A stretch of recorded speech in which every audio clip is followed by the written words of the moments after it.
Magandang araw mga bata! Ako si Teacher Tin, your online tutor.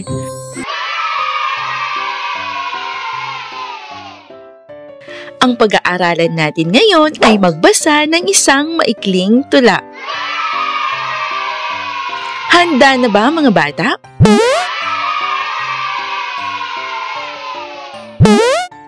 Ang pamagat ng ating maikling tula ay Gatas at Itlog.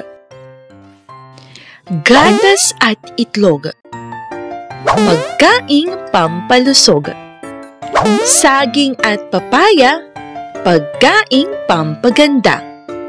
Uminom ka ng gatas, kumain ka ng itlog. Hindi magtatagal, ikaw ay bibilog. Tara, ulitin natin mga bata. Gatas at itlog. Pagkaing pampalusog. Saging at papaya, pagkaing pampaganda. Uminom ka ng gatas, kumain ka ng itlog. Hindi magtatagal, ikaw ay bibilog.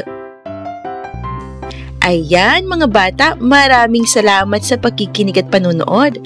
Hanggang sa muli!